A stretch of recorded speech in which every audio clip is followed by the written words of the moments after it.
ఇంకెరోజు అయితే 15వ తేదీ జూన్ నెల 2024 శనివారం. ఇంకెరోజు మనం మదనపల్లి మార్కెట్లో సెకండ్ యాక్షన్లో అంటే టీవీఎస్ మండీలో అలాగే కొన్ని మండీలో super top average second first అలాగే థర్డ్ క్వాలిటీలు ఏ విధంగా వెళ్తున్నాయి మనం ఏమన్నా తెలుసుకుందామండి. దిగుమతులు అయితే పెద్దగా మార్పు ఏదే లేదు, కానీ నేటితో పోల్చుకుని పర్వాలేదు, ధర అయితే పెరిగింది. వేలంపాట్లు కూడా నేటితో పోల్చుకుని తిరగచ్చు, చాలా ఫాస్ట్గానే జరుగుతుంది. నేటితో పోల్చుకుని ధర కూడా పెరిగింది. ధర విషయానికి వస్తే మనం ముందుగా ఈ థర్డ్ రేకింగ్ క్వాలిటీ విటమిన్ ఐస్ సెకండ్ క్వాలిటీలు కాస్త క్వాలిటీ ఉండేకాయలు మాత్రం మనం ముందుగా ఈ థర్డ్ రేకింగ్ క్వాలిటీ విటమిన్ ఐస్ ఈ థర్డ్ రేకింగ్ క్వాలిటీ విటమిన్ ఐస్ సెకండ్ క్వాలిటీలు కాస్త క్వాలిటీ ఉండేకాయలు మాత్రం అంటే 900 రూపాయలు, ఇంకా 950, 1050, 1100, 1200 రూపాయల వరకు అయితే సెకండ్ రేకింగ్ క్వాలిటీ తెలుస్తుంది. ఇక్కడ మదనపల్లి మార్కెట్లో ఇప్పటివరకు జనాక్షన్ ప్రకారం first ranking quality top and tops కింద ప్రస్తుతానికి వచ్చేసి 1200 రూపాయలు ఇంకా ప్రారంభమై 1250, 1350, 1450, 1550, 1650 రూపాయల వరకు అయితే మదనపల్లి మార్కెట్ టాప్ ఎత్తడం జరిగింది.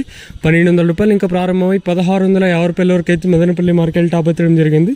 ఇక్కడ చూసుకున్నట్టయితే టీవీఎస్ మండీలో 1650, అలాగే జీపీఆర్లో 1600, భాగ్యలక్ష్మిలో 1480. ఇంకా కొన్ని మండీలు ఇంకా అప్డేట్ రావాల్సింది కాబట్టి ఇంకా ఈ సూపర్ టాప్ పెరగచ్చు. సో ప్రస్తుతానికి వచ్చేసి మదనపల్లి మార్కెట్లో 1650 రూపాయలుగా క్వాలిటీలు అయితే ఉన్నాయండి. నెంబర్ 1 క్వాలిటీలు ఉంటే 1350 పైన, 1650 లోపల. ఇంకాస్త తక్కువ క్వాలిటీలు ఉంటే అంటే సెకండ్ క్వాలిటీల విషయానికి వస్తే 950 పైన అంటే 1200 రూపాయల లోపల. ఇదండి ప్రస్తుతానికి ఉన్న ఇన్ఫర్మేషన్. థర్డ్ క్వాలిటీలు వెళ్తానే అవే చాలా ఎక్కువ గోళీలు, దాంట్లో కూడా క్వాలిటీలు ఉంటే 600 పైన లేదా 500 పైన ఇలా వెళ్తూ ఉన్నాయండి. ఇదండి ప్రస్తుతానికి కొన్ని ఇన్ఫర్మేషన్ మదనపల్లి మార్కెట్. ఇంకా చూద్దాము ఈ ధర ఇంతకన్నా పెరుగుతుందో చూడాలి లాస్ట్లో ఏమన్నా.